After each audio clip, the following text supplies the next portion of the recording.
Against the Ropes podcast.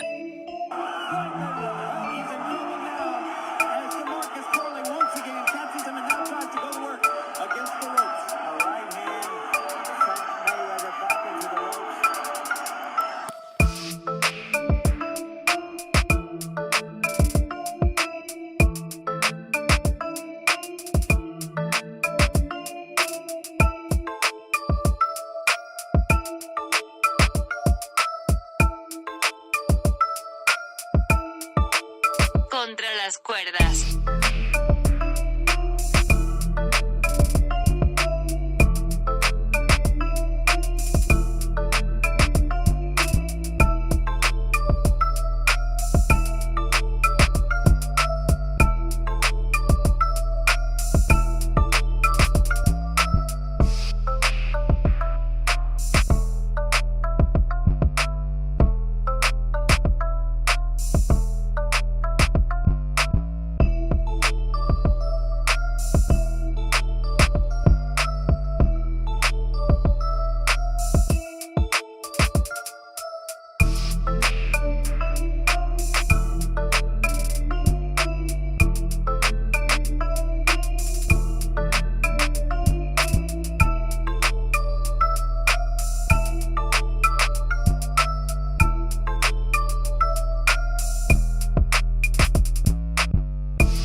Against the Ropes podcast. All right, ladies and gentlemen, welcome back. AtR podcast. Gio Garcia here alongside Christian Mosqueda. Back for another episode. We have a lot to talk about, Chris, so let's get our takes off quick. We got to start right away, man, with the ladies fight. Chris, welcome back to the show. Yeah, no, welcome back. Like you said, Gio, a lot of big names going on there. Serrano, Katie Taylor, Shakur Stevenson, and Zepeda. Man, let's get it going, Gio. What were your thoughts, bro, and what were your biggest takeaway of this weekend? Yeah, so let's go ahead and start with the ladies fight. Like I said, action-packed. That was Friday. Let's go in chronological order. Katie Taylor once again defeats Amanda Serrano for the third time. This kind of reminds me of that Pacquiao Marquez trilogy. I mean, +1, right? For the Pacquiao Marquez one. But for this one, 3-0, just like Pacquiao was. Well, on paper, he was 2-1. 2 wins, 1 draw against Marquez. But Katie Taylor 3-0 against Serrano. This time wins another majority decision. I mean, I think that this chapter is closed, Chris. I think both ladies are kind of over it. And yeah, I mean, I don't know what else to say. I think I'm happy for them making the most money ever for a women's fight, $9 million each. And another exciting fight, another close one. I didn't hear too many people arguing against Katie Taylor in this one. I know Amanda Serrano is going to be kicking herself 3 times. You know, the past 3 times. I mean, the first 2, I think, weren't really up to. It wasn't her fault. It was really up to the judges. And this one, she could have done more. But hey, at the end of the day, what we're going to see is right there, Katie Taylor, 3 W's against Amanda Serrano. Yeah, no, I completely agree that this one's done, buttoned up. No reason to do 4th, 5th. This isn't the 1950s no more, and I don't think even any amount of money is worth it. I think we saw it in this last fight.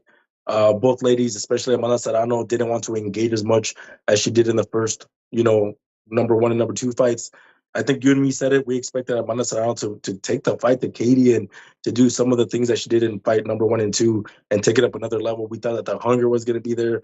We thought that she was, again, going to execute the attack plan on Katie Taylor, especially with Katie Taylor being, up in the 30s, up there in age. But that was not the case. Again, I thought that the first 2 fights were a little bit more competitive. I think this one, Katie Taylor just ran away with it, boxed well, did what she needed to do. Again, no disrespect to these 2 ladies. I've always been a big advocate of enjoy your money once you have it. Of course, like you said, $9 million to each lady. You want to enjoy that money. But again, I'm just a little disappointed in Amanda Serrano. I feel like she could have, won this fight if she, just stepped up a little bit more. Again, we saw her boxing from the outside. Shorter arms, that's not going to give you the win. So, yeah, a little disappointed, Joe, not going to lie, but I'm happy for these ladies that they got paid. Yeah, and one judge scored it a draw, 95-95. The other two, 97-93. For Katie Taylor, I mean, the last one, which many people thought Amanda Serrano won, Taylor won by unanimous. And then the first time they fought, Taylor won by split. So 3 very close fights. Like I said, hey, this is the end of that chapter. Legendary career for both ladies. They had a successful women's event. You know, Drake Paul kind of talked about it, how people were doubting that this could be a success, but I think at the end of the day, they garnered some noise. The ladies made a lot of money. Shout out to Alicia Baumgartner as well. She won on the undercard. So yeah, that was a great kickoff to last weekend. And again, it's a momentous occasion for women's boxing. Again, an all women's card. Again, we got to give props to Jake Paul where it's due. He was able to put this all together, get career high paydays for many of these women, especially the co-main event and the main event. So again, it's still a historical event nonetheless, and we got 2 of the very best. Again, I know we sometimes get spoiled with these trilogies, the Mickey Awards and those kinds of trilogies. But I mean, again, you can't hate on it. You got 3 great fights at the end of the day out of these 2 women. Yeah, so that was Friday, as I said, Netflix, Friday night prime time. So that was cool to see. Let's move on to Saturday. All right. That was a Netflix and chill. If you wanted to get that in there this weekend, you'd be like, you know, it's boxing. We're Netflixing and chilling watching boxing. But yeah, let's move on, Gio. All right. Subriel Matias, 23-2, 22 KOs for the first time in his career. He goes the distance and wins because look, 22 KOs and 23 wins. This time he does it against Alberto Puello, who had the world title. It's now in Matias' hand. Majority, one judge had it a draw.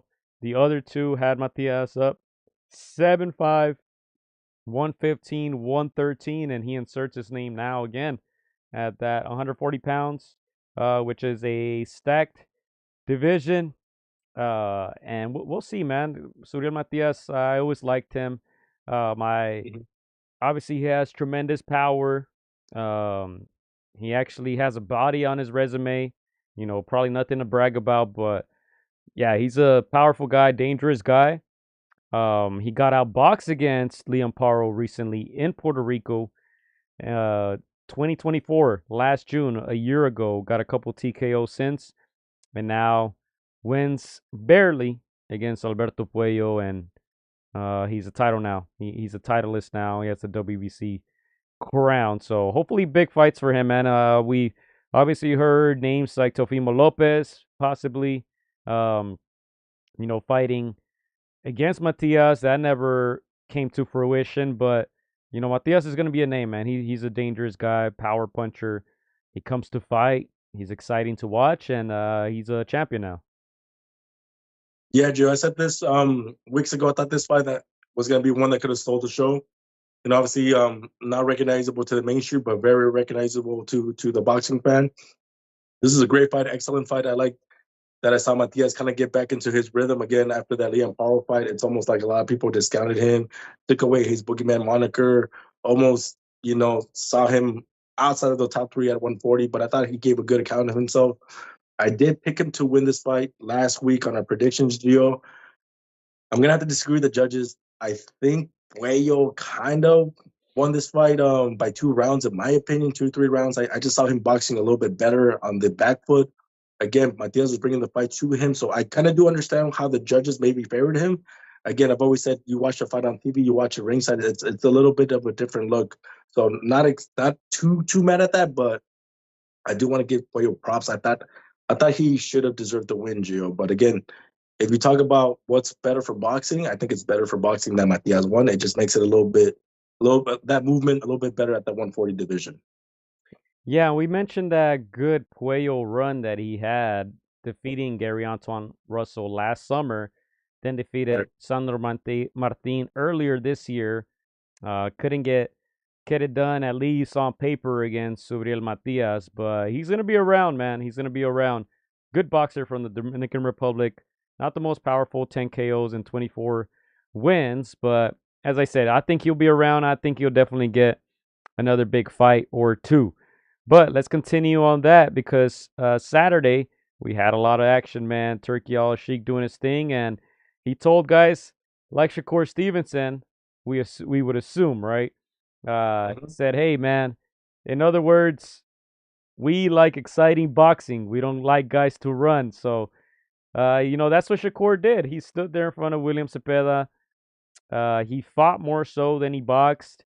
I think he struggled a little bit in the first half of the fight. And in the second half, you saw really how limited Camarón Cepeda was, and that's why we came out here last week saying that this probably wasn't going to be the most difficult fight for Shakur because yeah, Camarón is a guy who throws a lot of punches, but he's very limited, I would say.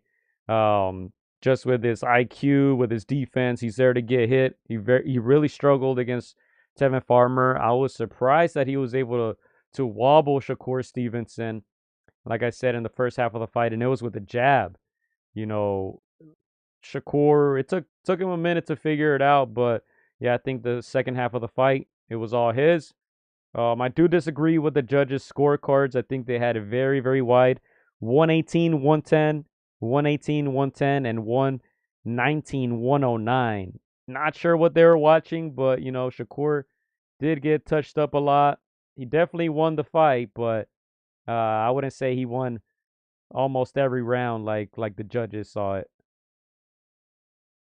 Yeah, I would say, Joe, like I'm just hearing the scorecards just now because I tuned out as soon as the fight was over. I already knew who won that fight. But once if you tell me those are the scorecards, that's something I expect from a Shakur that's running, that's just outboxing, that's just frustrating Camaron. I was gonna give Shakur props for staying in the pocket and fighting like a pretty boy Floyd and not like a Money Mayweather that just kind of is on the back foot countering. So I am gonna give him props. I'm gonna give him respect for that. But I also, like you just mentioned, totally forgot that Turkey is at the helm of this whole movement of changing the narrative of no more running, none of that. No more of that. Just pity pack, 1-2 punch, no action kind of fight. So let me give credit where credit's due. The guy that's paying you is going to be in your ear, and if you don't do what he says, he's going to completely take care of the card. Now, it doesn't matter if you're a Shakur Stevenson, if you're a future Hall of Famer, et cetera, et cetera. He pays the bills. He's a true fan of the sport, so I got to give Turkey props for that one. Now let me give props to Shakur for actually following through with that, staying in the pocket. Again, I do agree with you, Gio. I feel like you have to give some rounds to Camaron, not enough to convince that he won the fight. For sure, it was a Shakur Stevenson affair, dominant in my opinion. But I gotta give him props for at least staying in that pocket and getting comparisons to a Pretty Boy Floyd, to a Money May, without the running. So I do commend him for that, Gio. Yeah, and we got some mixed feelings here in the chat. Big Bro says dominant performance. He was out of balance when he got hit. He said he won at least 9 rounds easily, he says. Maton, on the other hand, says 7-5 Shakur. I thought, in the first half of the fight, I thought it was pretty even. Camaron did a good job going to the body. It didn't seem like Shakur had an answer to that. He kept getting touched to the body. And then Camaron actually was figuring something out, and I don't think Shakur made himself any favors by staying against the ropes, staying in the corners. As the fight went on, obviously Camaron getting a little more tired, a little more frustrated. That's when Shakur really stepped it up. He's a guy who doesn't have much power. So, in a lot of the Floyd fights, you saw guys just coming up to him, a la Chino Maidana. Maidana had some success though, but I think Shakur's style is very similar to Floyd's in that sense. Guys like Camaron, they're not gonna respect Shakur's power, so they're gonna stay right in front of him, the whole fight. Obviously, the skill level, the gap between the two was very evident between Shakur and Camaron. But as crazy as that sounds, I think the lack of power kind of works for Shakur because his opponents don't move much. They're right in his face, and with the hand speed, the agility, the reflexes, he's able to take advantage of that. Obviously, Camarón took very clean punches. He never really seemed hurt. He was content to stay in there and take two to try to hit Shakur back. But yeah, I think at the end of the day, the skill, the speed, the hand speed was the difference. And I wouldn't say it was an exciting fight, but it wasn't as boring as we're used to. We came out here Yeah. last week. I doubled down, triple down on that, and said, "Hey, Shakur Stevenson is a boring fighter. Like people Okay. got to stop being so politically correct. He's boring. He's the opposite of exciting. All right, let's just call it what it is. Very good boxer. And in this one, he fought a little bit. I feel like he felt very accomplished because for the first time he stood there and traded. He even mentioned that he got hit more than he would have wanted to. And that interview where his daughter said he almost knocked you out. Uh, I think kind of sums up Shakur's persona. He's a little corny. He's kind of tries too hard. But yeah, still a very good boxer nonetheless. Um, it's just going to be very hard for him to sell any pay-per-views or sell any tickets, honestly, with his style. And even when he does this style of fight, he's still not exciting. I just don't think he has enough on the offensive end. Doesn't have enough power. His fights are not going to end in KOs unless he fights a part-time electrician like he did with Padley. If he's fighting any contender, it's 9 times out of 10 it's going to go to decision. So um, we'll see. He got that title, but I don't think anyone is saying, "Man, I can't wait for the next Shakur Stevenson fight." Well, yeah. Let me ask you this, Gio. Obviously, we always knew that Shakur was gonna win. I think we were like 90% to 10 that we knew that he was gonna win. After this fight, whose stock goes up more? Do you think Shakur's stock goes up more? Were you impressed with Camarón Zepeda? Are you not impressed with Camarón Zepeda? Is it exactly what you expected? What is your takeaway from after this fight? I wasn't impressed by either, but I was surprised that Camarón, had the success that he had. He landed more punches than anyone else, but on Shakur Stevenson. So I think that's a plus for him, and I think a lot of people um will want to see how he rebounds from this. Like I said, I'm not sure many people are just waiting to watch the next Shakur fight. Yeah, for me, if Shakur stays in this pretty boy Floyd kind of style, and obviously we know it's not Shakur doing it on his own accord. It's the boss telling you like, hey, either do this or you're off the billing. So I gotta give credit, where it's due. If he stays in this, I am looking forward to seeing him again. As for Camarón Cepeda, I said it last week on the podcast. I kind of expected this. I did expect him to be more shut out and really to be, you know, lulled to sleep. But I saw some good flashes, like you said early in the fight. I would like to see him keep that. Obviously, it's hard to do it against a supreme defensive genius like a Shakur Stevenson, but I want to see that in spurts. Again, I didn't expect him to be a Marco Maidana, but dude, that's what you need to be. That's what you need to be against these defensive fighters if you want to have success. Again, they're not gonna be Mexican style fighters in front of you where you can knock out and break down. You have to add some dirtiness to your style, like we say in Spanish, some colmillo. So I want to see more of that from Camarón. I know he's a gentleman. I know he's humble, very clean kind of fighter. But hey, sometimes you gotta get your hands dirty, and so I wouldn't be mad at that if he does that a little bit more. And that would, in my opinion, that would raise his stock, Gio. Yeah, and that's enough on that. And I just want to show you guys this poll. 53% of our audience voted for Camarón Cepeda on the poll, asking who would win this fight. I think that's just delusional boxing fans. Yeah, he was the underdog by a lot, and rightfully so. All right, so not I gotta, I sure. gotta find me some delusional, Gio. I gotta find me some delusional fans before these fight and make some bets like this because If I would have known these numbers maybe a month ago, I would have lined up some pockets, man. Not gonna lie. I'm surprised I'm surprised that so many people voted for Zepeda, but I'm not at the same time shocked because Raza gets behind their fighters whenever possible. Yeah, I agree with Maton. Cepeda's not that guy, he says. Everyone thought he was going to replace Canelo. Hey, Maton, look, you don't have a wrench, but there's some crowns there on the chat. Not sure what that's about, but look at that. I think the top commenter gets the crown, so putting that out there. If you're going for the crown, 53% voted with their heart, says Big Bro. That's true. That's true. Hey, we tend to do that here and there, man. Nothing wrong with that, but we got to be a little bit more cerebral down the line, man. I think I dropped a few decisions, man. I'm looking just as bad as these judges right now, so I gotta get my stock back up. All right, and then 62% of the people had voted for Matias. So, man, a lot of confidence in Matias going into that fight. Just got that victory.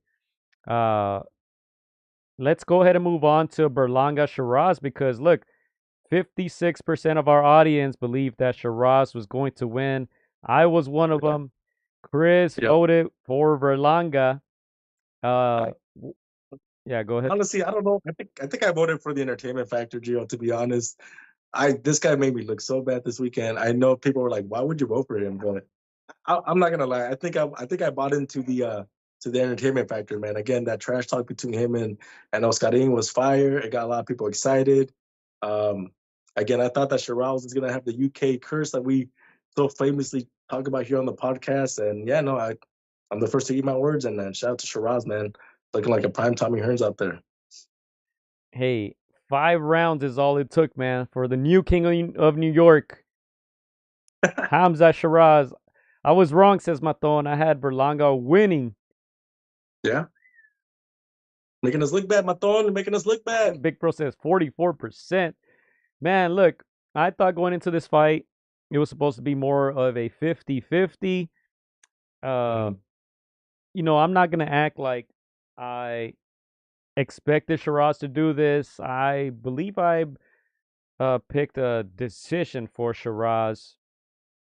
I was a little worried because he was coming up in weight. He didn't look great in his last fight against Adames, that world title fight. Most people saw him losing.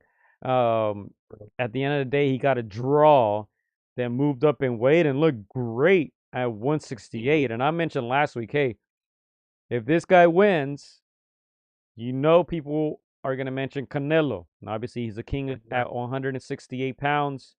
I think this is a very doable fight, especially because Sheeraz is Turkey's guy. Canelo not working with Turkey al-Sheikh and the Saudis. This is a very, very doable fight. I think the mainstream can buy into this. They're gonna build this as the guy who knocked out the guy who Canelo couldn't knock out. In Berlanga.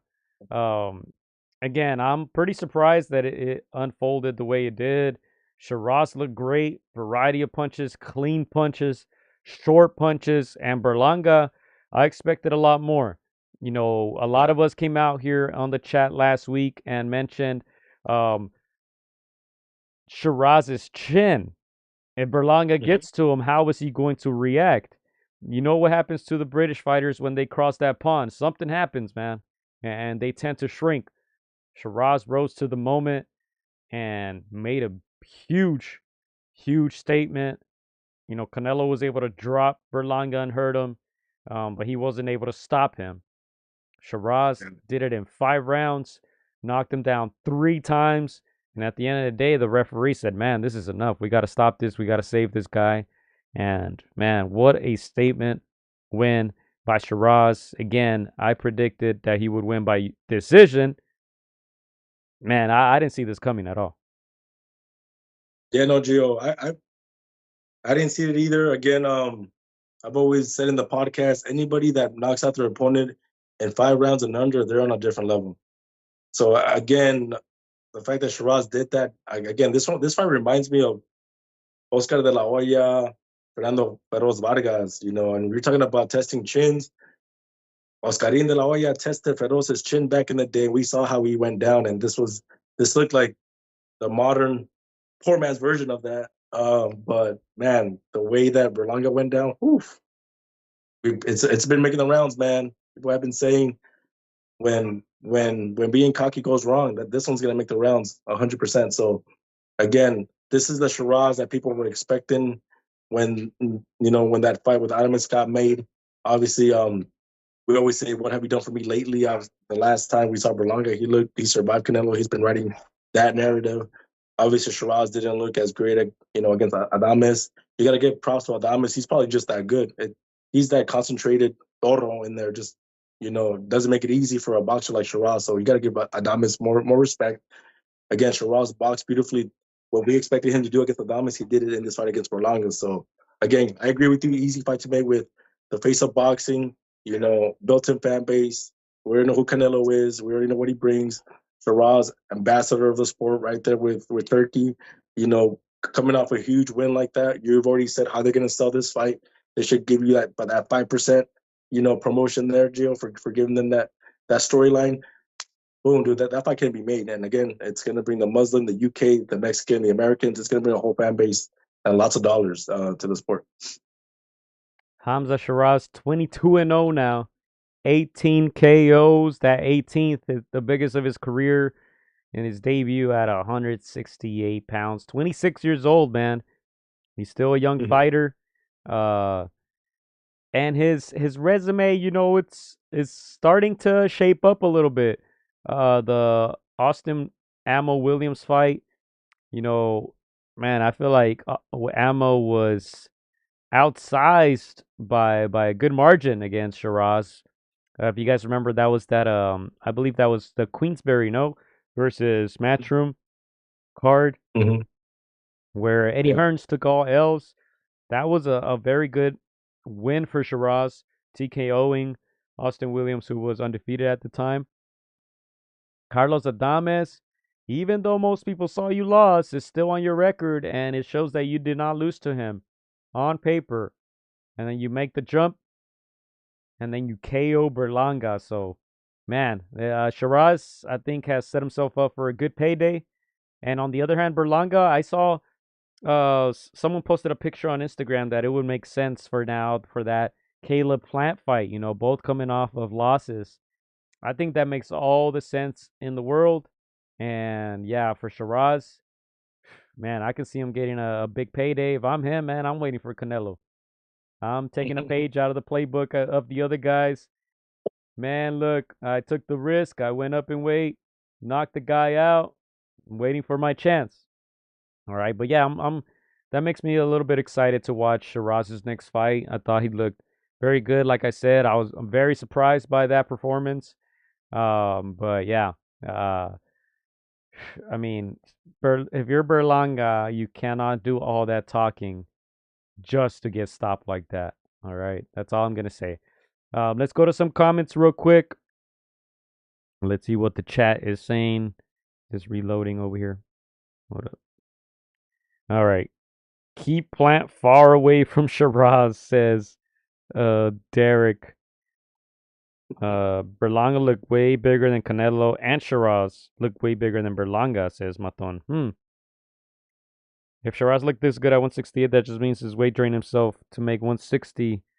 Yeah, that's what the comments that a lot of people were saying, that Shiraz was killing himself to make 160 pounds. A lot of people said, yeah, that's why he didn't look so good against Adames. That's pretty much all he could give at 160. But yeah, good for Shiraz. He went to New York, knocked him out, made a huge statement, and the fight wasn't even close. It could have been stopped before that, but yeah, big performance for Shiraz. At the end of the day, that I guess it did deserve to get the whole main event place, the last fight of the night. A good cherry on top for a good event. David Morrell was on that card too. He just edged out a victory. He was knocked down himself, got up, and got the nod at the end of the day. So David Morrell split decision against undefeated Imam Kataev. They're even mentioning a rematch in that one. So yeah, good event there. Can't say I paid for it, but I was able to watch the fights, man. Turkey, you might have to put a few more fights on there for me to be enticed to pay, man. Yeah, no, let me just say, Gio, I'm not mad at that last minute. You make that a main event. I know usually the heavier you are, the more likely you'll be the main event, or the more name recognition you have, the more likely you'll be the main event. But I'm not mad at that. If if one person or the two people sell that event more, I'm not against that being pushed up. If you feel like that has more potential to have either a knockout or knockdowns or be more fight friendly, I'm okay with them making the switch last minute. Not mad at that at all. Yeah, shout out to the comment section right now. Big Bro suggests Sheeraz versus Billy next. That's a very good fight. And hey, Diego Pacheco's fighting soon too. So I think that's stylistically two very tall guys, long guys. No Diddy. There it is, Derek. I know you're waiting for it. No Diddy. But that's I think stylistically an interesting fight. Morrell should have lost his big bro. Maton says and Billy struggled with a one-armed Derevchenko. Interesting spelling there. But I know who you meant. Derek over here trying not to cuss, so he wrote he wrote his comment again. And let's see, what was the I just read Big Bro's comment about that that's Joe. that's wild. Sheeraz stops and Billy, says Maton. Yeah. Yeah. No, I think it makes sense for Caleb Plant to get one last cash out, with fighting Shiraz, the ambassador, the friend of Turkey. I think again, Caleb Plant is nearing that end later part of his career. He's fought the best. He's fought a lot of names. He's fought all comers. He's come up short in the bigger fights. But yeah, I think it's time to cash out, and you don't want to look back at your career and not fight under that Turkey banner and get those paydays. So that fight makes sense. It makes sense. It makes sense in the States, in the UK, in Saudi, wherever it is. But get your money, Caleb. Get your money and get out of here and enjoy that money. Yeah, man. And before we move on, because we do have a big weekend coming up, Maton, I agree. Pacheco versus Macumbi is going to be a tough fight, for sure. Macumbi put Plant on his behind a couple times in that fight. Uh, but yeah, just to cap that off, I was surprised at how confident Shiraz looked, and I'm liking it. I'm liking it. This is big time for him, and Berlanga, not sure where it goes from here. I think I agree with you, Chris. The whole theatrics, the trash talk was entertaining. Yeah. Definitely garnered a lot of eyes, but at the end of the day, if you're going to do all that and then you're going to end up on the canvas, stopped, taking another L, not a good look. Not a good look. But yeah, let's go ahead and move on, Chris, because like I said, that was an exciting weekend, and we got probably the most exciting weekend of the year coming up. Of course, we got Manny Pacquiao, who will be fighting on Saturday, along with Usyk, or along with Bam Rodriguez. Before we get into anything, I'm very curious to see what the people think of that Manny Pacquiao fight. If you guys remember when they first announced the fight, we put up a poll asking if people were excited. Mixed emotions, all right? Today's poll reads, who will win, Manny Pacquiao or Mario Barrios? I just posted this right before the podcast started, so let me go ahead and refresh this and see what we have thus far. All right. I'm gonna predict most people are gonna pick the Pac-Man just because a lot of our listeners, our voters, I think they go with their heart. So I mean, they're also very knowledgeable. So you cannot discard their youth of Mario Barrios. So, and then obviously the advanced age of Manny. So, I mean, I'm curious to see what they vote. All right, so let's go ahead and click here. We'll click Manny Pacquiao. All right. You gotta go with Manny. You gotta go with the legend. 65% thus far out of the 31 votes are going Manny Pacquiao. 35 with Mario Barrios. Wow, that's a lot. That's a lot. To me, obviously, that shows that Manny Pacquiao is still very much loved, even with his advanced age. Obviously, Barrios is part of a weaker side of the welterweight division in recent years. I think it's a little too slighted. Youth is youth, no matter what. 46 is 46, no matter what. So I think it's a little ambitious on people's minds, but it just shows how much people love Manny Pacquiao. We've seen the videos that have come, from his training, from people running with him up in Big Bear. That not too many people follow 46-year-old Gio. So again, that just shows the legend that is Manny Pacquiao, how much he's loved. He's truly been a people's champion. To do that at his advanced age, to still stay fit, it's already a win in itself. But it's gonna be a tough fight. I don't agree with the 65% to 30%. You gotta give a little bit more respect to the youth of Mario Barrios, in my opinion. All right, we'll get into that, man. But look, we still have to talk. Obviously, that's going down in Las Vegas. Pacquiao Barrios on the undercard. Sebastian Fundora versus Tszyu. They're running it back. I'm sure they're getting a big paycheck too. Isaac Cruz versus Angel Fierro are running it back, and Brandon Figueroa against Joet Gonzalez. All right, so that's going to be exciting. Mark Magsayo is also on there. Gary Russell Jr., David Picasso. This is a very good overall card. It's pay-per-view, so they try to stack it up. Let's see what they do, man. I'm not sure PBC will release those numbers. They usually don't, but Amazon Prime pay-per-view, Las Vegas, Saturday. Earlier that day, at least for us, Alexander Usyk versus Daniel Dubois will also be running it back for all the belts. Lawrence Okoli is on that undercard. That's on the Zone pay-per-view. So, man, y'all got money for 2 pay-per-views? That's going to be interesting. I got the link for one. I'm gonna pay for another, man. I'm not gonna say which one, but I'm Mm. gonna support the sport one way, but I gotta look out for my pocket the other way, Gio. But I'll let you guys decide which one you guys think I'm gonna pay for. But definitely a good night of action, July 19th, man. Hey, look, Don't but make any plans with your girlfriend. if you don't feel like paying, man, look, go watch Jesse Bam Rodriguez pound for pound talent against Cafu. All right. Bam collecting all these belts. Always an exciting fighter. We don't know much about his opponent, but we'll get into that in a little bit. As we mentioned before, Diego Pacheco versus Trevor McCumbee is on that too. Step up fight for Diego Pacheco. I'm excited about that one. Austin Williams is on there as well. So, action-packed weekend. Let's go ahead and begin with Jesse Bam Rodriguez, okay?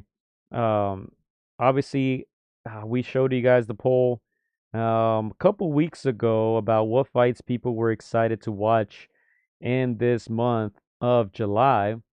And here's that poll. I excluded Manny Pacquiao because that whole card will probably get a poll on its own, with the Fundora Tszyu fight, with the Pitbull fight, with the Figueroa fight, and with the Pacquiao fight. I think the boxing fans have a lot to choose from, but excluding those fights, people, wow, slightly, the majority of the audience chose Usyk versus Dubois too, as far as what they're most excited for this month. Shakur Stevenson versus William Zepeda was second place. Taylor versus Serrano was third place, and Berlanga Sheeraz was fourth place in that pool. All right. Obviously, we got to give some love to Jesse Bam Rodriguez. He's fighting in Texas, his home state. Look, and he already has another fight scheduled for November. So, no pressure, Bam, no pressure. He's fighting Fumilela Cafu from South Africa. He's undefeated, 11-0, 8 KOs, as you see there. He's fought most of his fights in Japan and South Africa, and his last fight was in Japan. So this should be interesting for Jesse Bam, but I don't think we're expecting anything else other than a win, right, Chris? Yeah, no, completely agree. Again, Bam is up there in the pound for pound rankings for a reason. You know, he's one of the fastest to get to that title mantle. One of the most respected and admired fighters in current boxing. Obviously, fights under the tutelage of one of the best trainers in the world. So there's a lot of things going for that young man. You know, and he's super humble outside of that boxing ring. Normal kid, nice kid. You know, one of those guys that nobody can say anything negative about. Just ultra disciplined alongside the Virgil Ortiz's in that camp. So yeah, everything going for him. I feel like anything else other than a TKO, in my opinion, is what people expect. We don't know too much about Cafu. I'm sure he's a very good fighter in his own right. He wouldn't be in this position if it wasn't for that work. But I don't think anybody expects anything other than a Bam win and come the 19th. All right, are we going with Bam KO? Is that our official prediction? I don't know too much about the guy, his opponent, Gio. Chris, and if he does, it's a yes or no. yeah, Yes. TKO. All right, me too. I agree. I 100% agree. Pacheco Macumbi, Chris. Predictions. Pacheco Macumbi. I'm gonna say you go first. wait. You get 30 seconds to break it down, and then I need a prediction.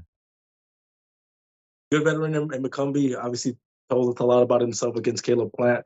Just because you're not a big name doesn't mean you don't have the goods. So he's a nice, low, sturdy fighter. But I say Diego Pacheco is too talented. Wins by TKO as well. Ooh.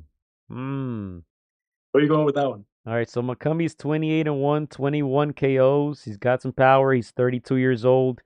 The Caleb Plant one's the one that really put him on the map. Before that, he really didn't have anything noticeable on his resume. He made Caleb Plant struggle in that one. Yeah. Caleb Plant, not known for his power, was able to stop him. Trevor Macumbi did look, he did look tired, maybe a little out of shape there. I think in this one he'll be well prepared. I think Diego Pacheco wins by decision, I'm gonna say. Okay, not mad at that. He won his last fight against Steve Nelson by decision. He stopped Zaleski. Oh man, I think the KO is the more probable outcome. But we'll go with decision, man. We'll go with decision. I had some good picks last week. I'll play it a little safe. For sure. I'm gonna look up the odds while you give your take, Chris. Yeah, no. Again, I'm not saying that full confidence. I can see Trevor coming being a tough guy and taking the young Diego Pacheco the distance. Again, something about these older guys, these veterans, they know how to be crafty in there. So I'm not mad at that. I'm just sometimes I pick the talent over, especially when they're a highly prospected blue chip talent. So I'm gonna take the chance on that one, say TKO, but I wouldn't be mad at the distance. I think that's probable as well. Yeah, and I'm looking at some odds here. This is on FanDuel. They have Pacheco at minus 1800. Trevor Macumbi at plus 920. That's disrespectful. I don't think this is gonna be that far off, man. Plus 155 for KO for Pacheco. This is those ones where I feel like Diego Pacheco is a favorite, and I think I'm overreaching for that KO based on the talent spectrum, but 1800 down, that's a little disrespectful. I mean, I know these bookies do their homework, but I feel like they haven't looked at McCumbie enough. I would say like minus 700, minus 600. 18, that's a lot. That's a stretch for sure. Wow. Yeah, that's I'm a little surprised by that. But yeah, I think, Diego Pacheco, I had the pleasure of meeting him when he was a few fights into his career. Always liked him. He's quiet, he's nice, he's humble. But he gets mean in that ring, man. It's that South Central LA in him. But yeah, I think I'm excited for that fight. It's gonna be a real good one, and it's free, guys. All right, so Even better. All right. I Jesse, think I'm gonna say the bookies probably seen German come be partying the last month or something. But that guy deserves a little bit more respect. something, man. 21-0, 14 KOs. Jesse Bam Rodriguez, 25 years old, in his prime. He's been shining. He already has a match scheduled, as I mentioned, for November. So I think he'll want to get a KO in that one. So I would 100% agree with that. And let's go ahead and move on to Alexander Usyk versus Daniel Dubois, the rematch. First one a little controversial. If you guys remember that quote unquote low blow that looked like it was a good punch, it looked legal. Daniel Dubois landed that body punch on Usyk. Usyk, like the smart man that he is, complained or pretended like it was a low blow, stayed down for quite some time. You know, and that's something that Usyk had already done in the past, though. When he gets hit to the body, he looks at the ref. Sometimes the ref buys it and gives him some extra time to recover. I believe he did that against Anthony Joshua as well in one of the fights. Very smart in this one. He stayed down, recovered, stopped Daniel Dubois, and now they're going to run it back. Dubois has one of the titles. Um, Obviously, Usyk was stripped of that title. He was undisputed when he defeated Tyson Fury. You know how these sanctioning bodies do. They'd be doing weird things. They stripped him of his title. Shortly thereafter, Dubois defeated Anthony Joshua to win that.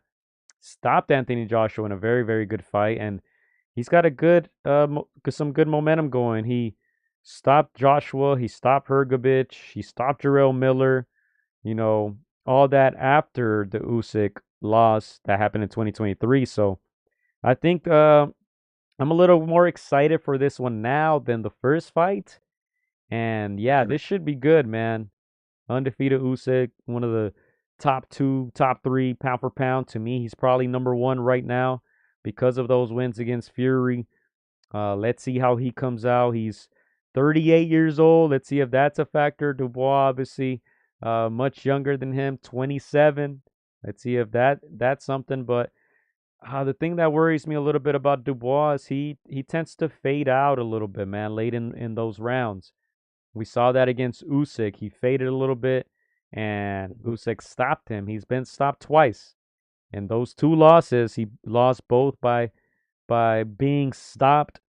Does have a ton of power, 21 KOs and 22 wins. So this is a very intriguing fight, and I still have to post that poll, and it's going to be very interesting to see um, how the people vote. Obviously, we know Usyk is the favorite. We know most people will vote for Usyk, but I want to see how many people vote for, pardon me, for Daniel Dubois. I think it's going to be a good amount of people. Yeah, no, let me just say, Gio, this is the fight I've been looking forward to the most. Obviously, we know that we're huge fans of Alexander Usyk, and obviously, you know that I picked Daniel Dubois to upset Anthony Joshua, and this guy just made me look like a genius that time around. And so, I look very highly on these two guys. Obviously, you mentioned the history, that low blow that could have made Daniel Dubois a champion at that time, and it was negated from him. And he wholeheartedly believes, as many fans do, that that was a legit punch. And so he should have been adorned in that heavyweight championship, that night. So I know he's got a lot of momentum, a lot of hunger coming into this fight, the same way he went into that Anthony Joshua fight. So this is a young, like you said, 27, 28-year-old, hungry, full-fledged heavyweight. Alexander Usyk is somebody that's adopted into the heavyweight division, but he's truly a cruiserweight. So what he's done already, just cements him as one of the all-time best.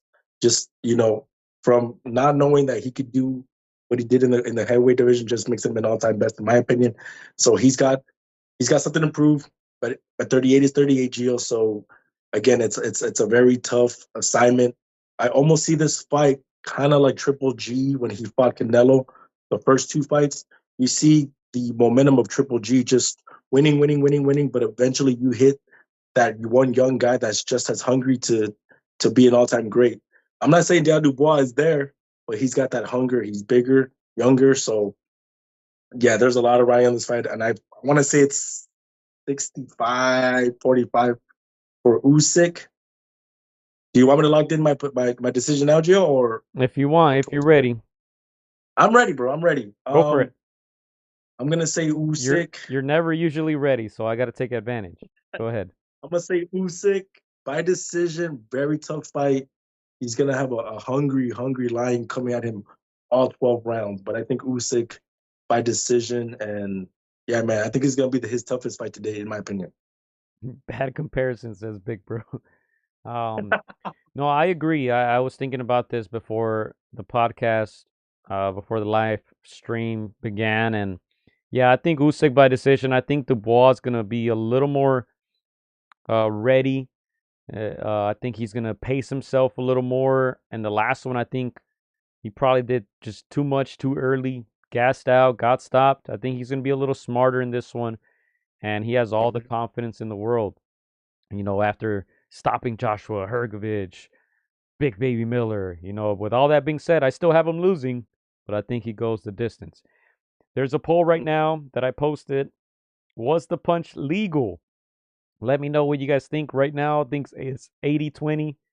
People saying it was a legal punch. Let me know if you guys haven't voted yet, if you guys want to vote on there. I believe it was legal, but it wasn't like the most atrocious decision in my opinion. I think Usyk had his trunks very high.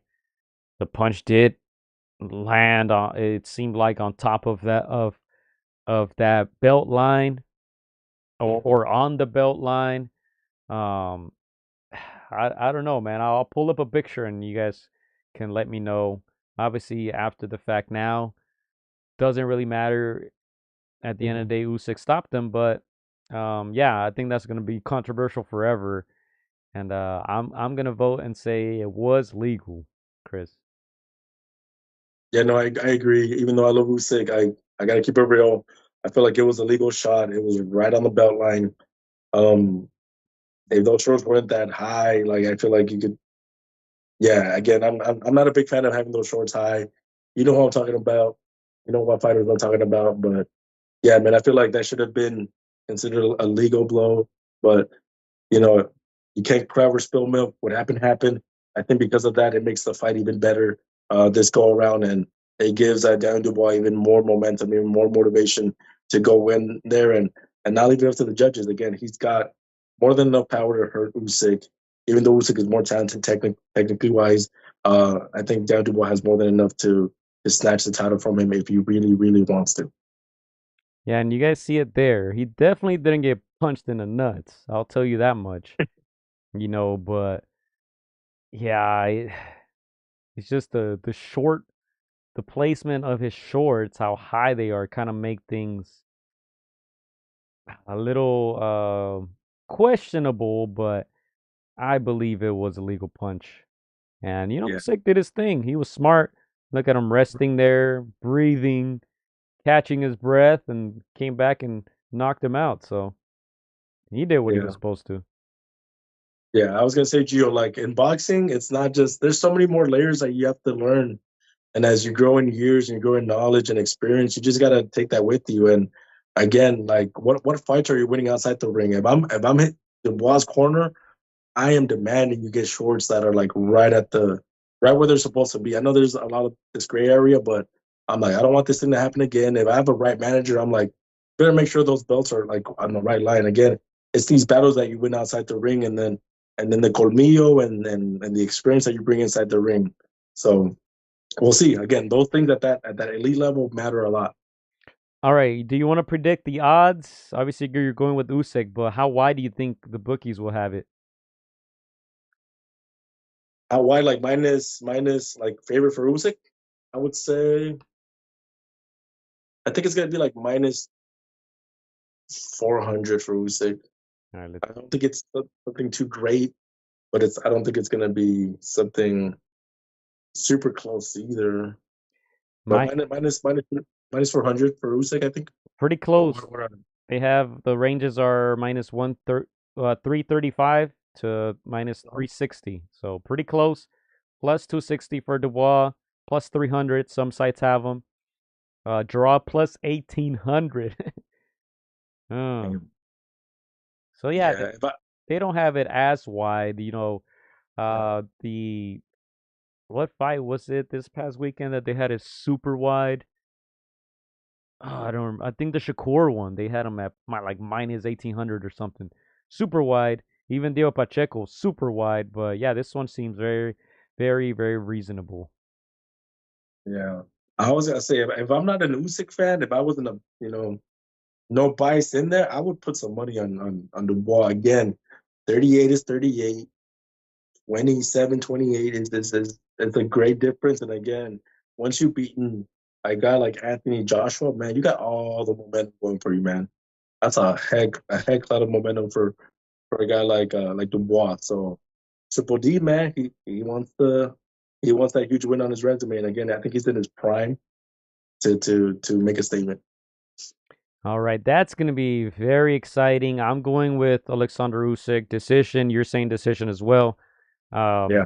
Yeah. Hopefully it's a good fight, man. It's on pay-per-view, right? That's the only thing that I don't know. I got to check the price on that. Got to check the price tag, but yeah. I mean, Usyk is always worth watching, especially now he's 38 years old. So not sure how many years he has left, but man, for being a heavyweight, he has some of the just period. He has some of the best feet work, some of the best hand speed, angles, some of the best punch combos, some of the best defense. He really has it all, and that's why I think he's number one pound for pound. But let's see if he can do it again. I will also land. I'm not gonna land any punches. I'm also going to agree with some of the comments here because, um, you know, well, some people are saying, like Big Bro saying, he's not going to land that punch again. So I'm going to put a poll and see if people think that he can land that punch again. Iceman says Triple D did land a few low blows during the fight. So, but that was going to be an interesting question. I agree. I don't think he lands that punch again, but it's a possibility. I think that might be the strategy for Triple D, going to the body. But I'll pull up that poll for you guys, and so you guys can go vote and let us know if you think he'll land that punch again. But yeah, that's a great Saturday for us boxing fans.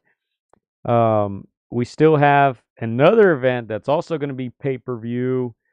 Manny Pacquiao, the only boxer to win titles in 8 different weight classes, unheard of.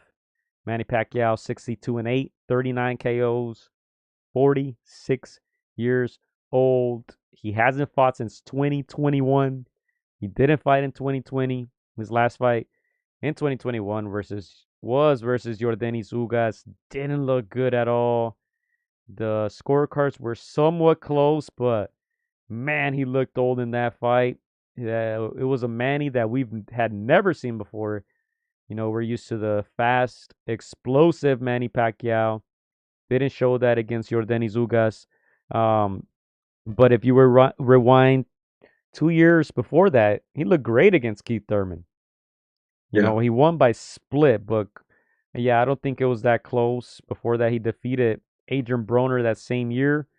And just a legendary resume. Lucas Matisse, the Jeff Horn robbery, Jesse Vargas, Timothy Bradley Jr., Floyd Mayweather, Chris Algieri, Brandon Rios, Juan Manuel Marquez, Shane Mosley, Antonio Margarito, Joshua Clottey, Miguel Cotto, Oscar De La Hoya, Ricky Haddon, David Diaz.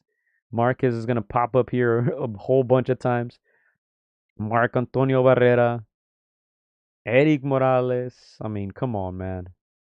The names go on and on and on, Chris. Might be one of the best resumes in the history of the sport, but he's coming back. He's going to make an attempt to fight or to defeat Mario Barrios, who does have 2 defeats on his resume. Also has a draw, 29 wins, 18 KOs, 30 years old for El Azteca Barrios. He's coming off a draw by split versus Abel Ramos. That was a tough one. I believe that was on the undercard of a Canelo fight. Let me see. Oh no, that was on the Katie Taylor fight. And that was an exciting one. Yeah, I remember now. Um, I think that was Jake Paul, Mike Tyson as well. Was that event? Let me see. Jake Paul, yeah, the Mike Tyson. That one's probably the one that stole the show. And Mario Barrios, I believe, maybe a little inconsistent throughout his career. He defeated Yordenis Ugas. Uh, Mhm. he lost to Keith Thurman and lost to Gervonta Davis. Those losses were back to back. Man, this is intriguing. 46 years old versus 30 years old. I think Mario Barrios is very limited, but will Manny Pacquiao have enough in the tank? Yeah, Dan, that's the question, Gio. At 46, it's crazy. I don't think anybody gives any 46-year-olds a chance. And so again, Manny's an anomaly. He's one of those guys that, finds a way to stay in shape. He's got that mental fortitude that you can't teach.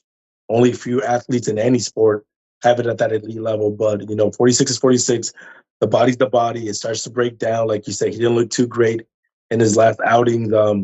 Unless he reverses time and somehow gets a new body, I don't see it happening, man. I hope he's able to look, with moments of his former self. Again, I think he's fighting a very limited fighter in Mario Barrios, but like I said, like earlier, youth is youth. So again, Mario Barrios does have that height advantage over him. A 5'5" Manny against a 6 foot in Mario Barrios. I do know that, and we do know that Manny tends to fight better when he fights the bigger guys, the taller guys, the Oscar de la Hoyas, the Antonio Margaritos. But yeah, man, 46 is 46. So again, we hate to see this. We hate to see the legends, have the slower reflexes, the slower feet work, not have that punch output anymore, not have that popping. So I'm hoping that doesn't happen with Manny, but we'll see come fight night. Again, I agree with you. He looked great against against Keith Thurman, one time Thurman. He looked great in that, but that was years ago. And the one guy that they have in common, Mario Barrios and Manny Pacquiao and Yordenis Ugas, that was where Manny looked the worst, and that's where Mario Barrios looked the best. So again, I know styles make fights, but man, I'm hoping that the legend still has some in it in him, and he looks good enough to at least be competitive, man. I do not want to see him go out the way many other legends have gone out in the past. Hey, look, this is probably the only time I ever get to vote for Manny Pacquiao, so I'm gonna vote for him to win this fight, Chris. Why not, man? I'm not gonna disrespect the legend. I'm casting my vote. I don't care.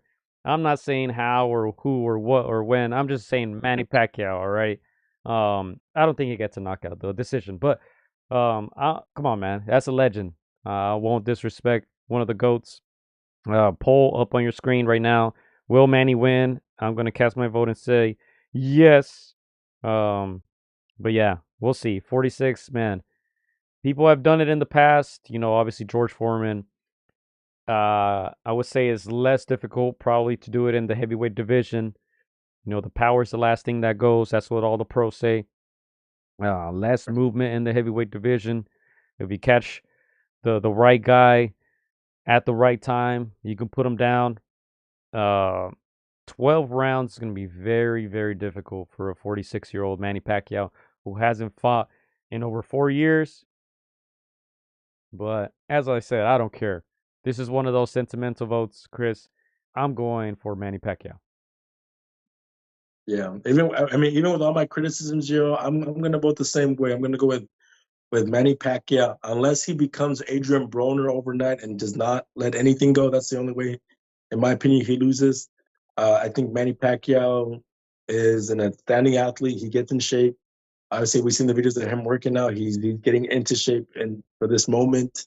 So he's never been too gun shy. So unless he goes gun shy from one moment to another, I see him winning this fight. Even with, I want to say this is 65% of the Manny that we're used to. If you had to give a prime Manny 100%, I think even at 65, 70% of Manny still beats the Mario Barrios, just because Mario's not like he's not the most volume puncher in my opinion. So again, I think this Manny wins, and I hope I'm right. And if I'm wrong, I want it to be at least a competitive fight where Manny does not look horribly, the way he made Oscar look, the way the Muhammad Ali's were made to look in their last outing. So again, I'm hoping the legend at least goes out on a good note.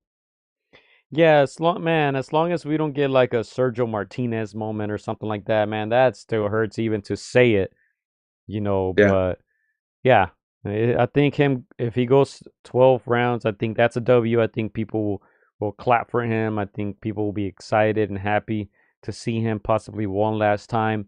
And as you mentioned, Barrios, if you were to make a list of uh the current best champions, active champions, let's keep it real. He's going to be closer to that bottom of the list. All right. Just being 100% honest. So, yeah, I do think Manny has a chance. It's going to be very, very difficult. But, I mean, as long as he doesn't get hurt, if he's able to finish the fight, to me, that's going to be a W. And I'm sure people, like I said, are going to be happy just to see him fight one last time. If he decides that this is his last one, who knows? He's been looking good in the training videos, but of course, that's training. That's not right. the actual fight where someone's trying to knock your head off. But yeah, that's that. Let's see. Uh, Jim, if he wins, I think he becomes the oldest welterweight champion ever. If I'm not mistaken, I can't think of too many welterweights at 46 that have held the title. Man, it's a yeah, young man's sport. The welterweight division, 147 is usually 27, 28-year-olds. So again, if he's able to do it, I think correct me, Chad, if I'm wrong. I think he becomes the oldest welterweight champion in history.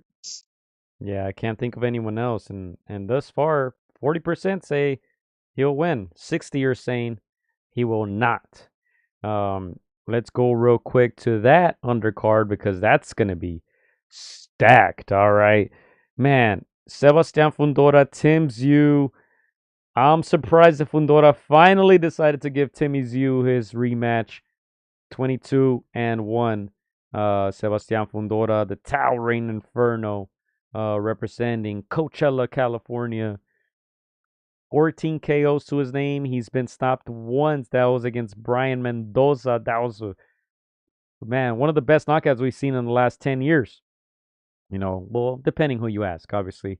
If you ask the Fundora family, they will disagree, but great KO nonetheless. Cordell Booker was the last fight for Sebastian Fundora in March of this year. Got a TKO in the fourth.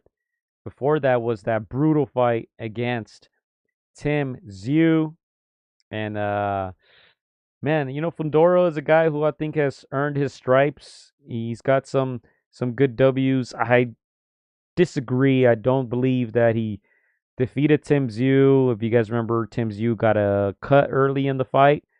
Um, that man hindered his vision. He couldn't see. The corner should have probably protected their fighter and stopped it. And I think Timmy Tszyu would have been fine, man. I think he would have won the fight if they would have done it again. But they went through with it. They're a little too brave for their own good, and Tim Tszyu suffered a loss on paper. At least I thought he still pulled it off, but the judges didn't see it that way. Um, One judge had it for Timmy Tszyu. Two judges had it for Sebastian Fundora. You see the scorecards there. Close fight. And yeah, this is going to be very interesting because Fundora still has some very good momentum going his way. Tim Tszyu, maybe not so much. He got stopped brutally against Murtazaliev in only 3 rounds. Got hurt in that one, man. Got hurt. He did stop Joey Spencer this year, April, in Australia. So at least he got back on the winning column. But yeah, this is a very good fight. Tim Tszyu 25-2, 18 KOs, 30 years old, both men in their prime. This is a very good fight. I think again this will be the most exciting fight, on this card. And there's some good names on there. Pitbull Cruz is fighting on this card. Brandon Figueroa against Joet Gonzalez, but I think this is the one that I'm more excited for. Yeah, no, I completely agree. Of course, the Manny Pacquiao fights there, and obviously the Usyk, the world number one pound for pound fight is there with Dan Dubois. But this one is like that sleeper. Obviously, we talked about it in the past. both the lightweight and the 154-pound division are probably the sexiest divisions with the most names, the most fights to make, the most storylines, narratives, all that, all that. So again, this one is really good. Obviously, they fought once before. Controversial in that first fight. So unfinished business there to be dealt out. Oh man, I'm torn, Gio, because I like both these guys. I think both guys are great ambassadors to the sport. I think they both bring something different to the sport. I've obviously met some with Fundora. I've interviewed him. Nice kid, really nice kid, man. Never wished anything bad upon him, and I think he's bounced back, like you mentioned, from that hellacious knockout to be a title holder. Tim Tszyu comes from royalty, comes from boxing royalty, and anytime he's on top, it's good for boxing. So obviously, you mentioned that one guy, Murtazaliev, and I'll speak a little bit about him a little bit later. That's some guy that's waiting out there. And of course, the 154 division, so many names there. So, man, I'm torn with this fight, Gio. I agree. This is the one I'm going to watch from beginning to end. Who knows what's going to happen? There's cuts, there's punches. Both men have, their tools. Very, very tough fight. I'm going to give my prediction now just because I think it's best for the sport. Even though I love my boy, Sebastian Fundora, from the Coachella Valley. This is where I reside now. I want Tim Tszyu to win. I don't want him to go away. I think Sebastian can bounce back better from setbacks. Tim Tszyu needs a W. He was highly touted by us, by a lot of the boxing world. And I do not want to see him lose just because I think it hurts his stock way more. I want to see more fire, more fights in this 154-pound division. So I want to see Tim Tszyu win. I don't think he wins by knockout. I think he goes to decision, in my opinion. Yeah, I think man, I got Tim Tszyu. I think he should have won that first fight. Mm.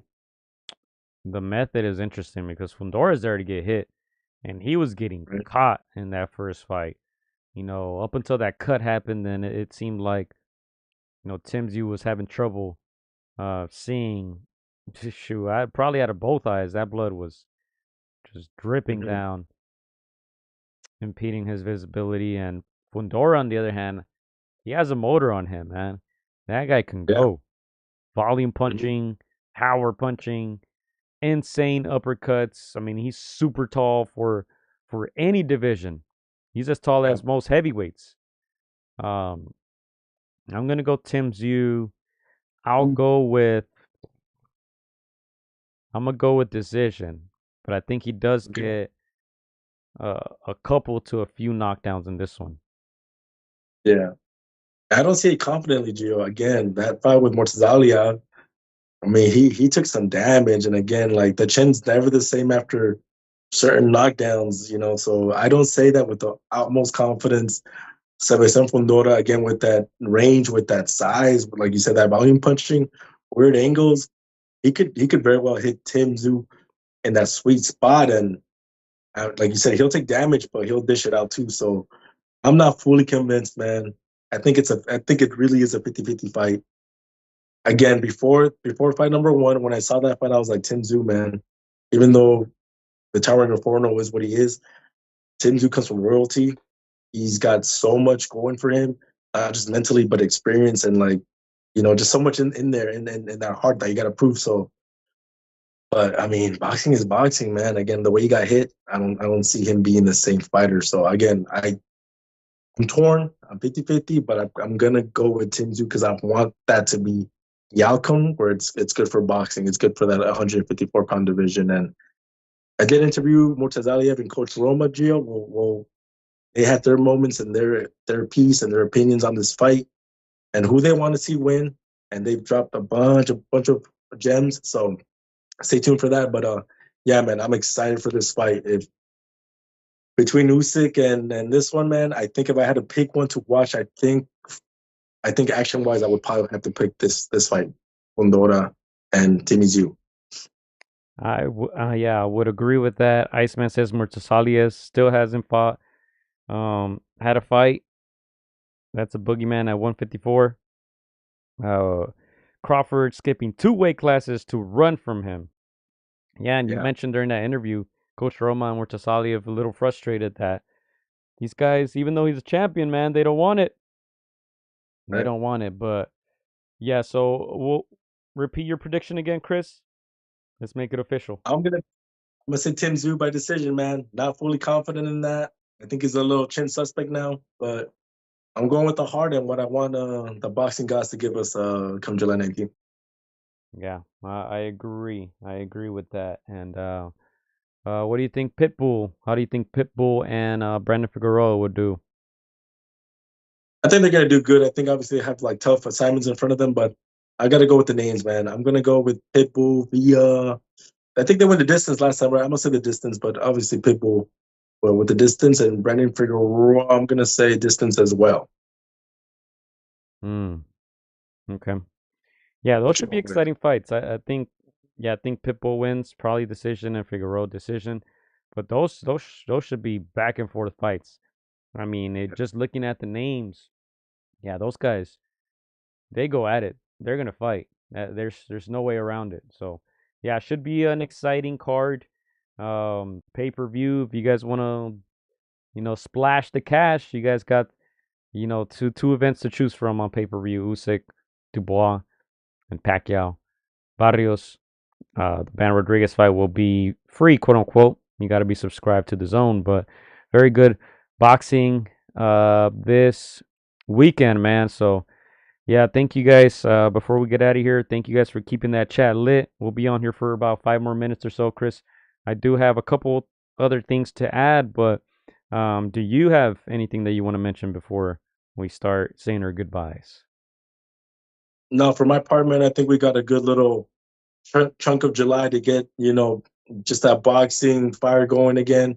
So, shout out to the ladies from Mala Serrano to Katie Taylor. Again, those ladies walked out with $9 million apiece. That is life changing money. And I think they've done more than enough in the sport, not just for the fans, but the future of women's boxing, for the little girls that they're inspiring each day and every day. I think these ladies deserve that nice payday and to, just to celebrate with their families and enjoy that money and buy that house that they've always wanted to buy and to take that vacation that they haven't been able to take for all the years they put into the sport. So I think it's rightfully due for these ladies. Yeah, and one last thing I did want to mention was I don't know if you heard that Ricky Hatton is supposed to be making his comeback at 46.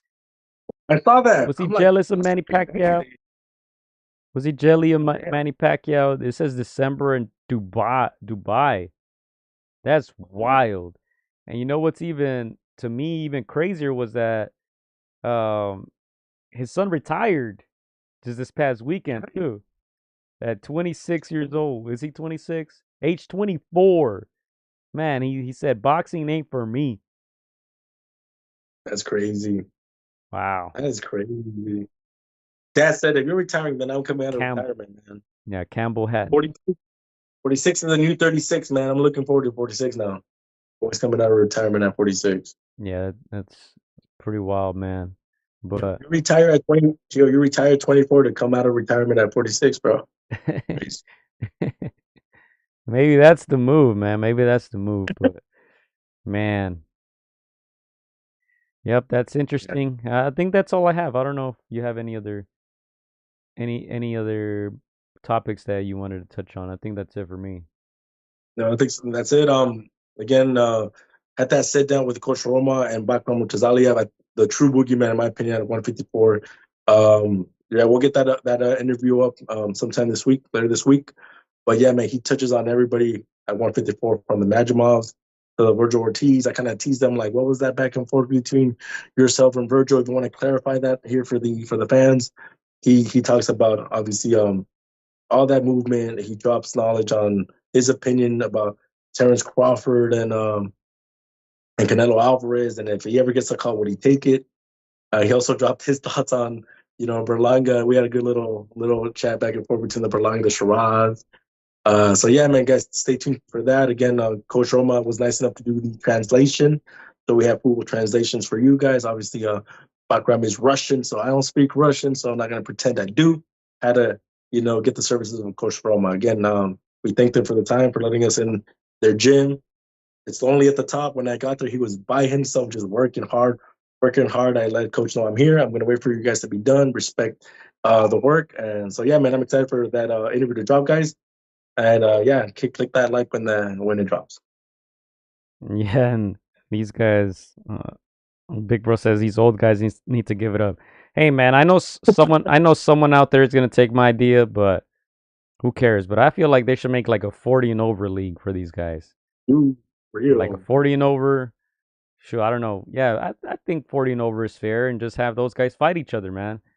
Hey, Yeah. I know these guys with the green belt. I'm sure will do something like that. Those guys hand out a lot of belts, so they can probably even have a champion of 40 plus, 40 years old. Yeah. I would love to But see that. hey, just an That's it. idea. Well, you said it here first, man. You better crop this piece of video, put it out there, man. People know you said it first. I'm for that 40 plus, 2 minute rounds, 4 or 5 rounds, nothing crazy, man. Just something to stay fit. Get my scares, man. Let's go. Let's go. Shout out to the homie Jorge Razo checking in. And shout out to all you guys, man. Shout out to Iceman, Big Bro, Maton. I think Maton fell asleep, man. Our boy Derek, too. Where's Maton from, man? Where's I don't Maton? blame him. Hey, He swept the early 6 rounds, bro. He said y'all making 15 round fights over here, man. I only sweep the first 6 rounds. he's gonna be watching this tomorrow, getting shout outs and stuff. But hey, Derek has an excuse. He lives in the east, Yeah. Pennsylvania, so I know it's late out there, past midnight. Maton, let me find out you're like from Cali or something. Man, I'm gonna be mad. Yeah, we're gonna give Jared we're gonna give him a pass, man. He sweeps the first 6 rounds. He said it was a 6 round fight. Not mad at that. Let's go. All right, man. Thank you guys for your comments. You know we'll be back next week, man. Pacquiao, Barrios, Usyk, Dubois, Bam, Cafu. Got to break it all down, man. It's heating up. July's heating up. Shout out to George, man, coming in last minute trying to sweep the last rounds. Shout out to Buma. Let's go. Vámonos. Let's go, mates. Thanks for tuning in. Every baby has a daddy. Man, shout out, Big Baby. We know you're watching. You know you're waking up with us in the UK. Big Baby. Let's go. It's almost midnight here, says Iceman. Hey, shout out to you, man. Shout out to you, man. That's what I'm talking about. Let's go. So Shakur. Your shit, Shakur. He almost knocked you out. She was cute. She was cute, man. I don't know.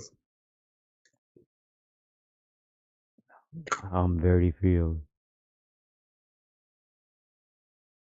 Hola amigos, soy Juan Pastor Gallo Estrada. Quiero mandar un saludo para mis amigos de Contra las Cuerdas.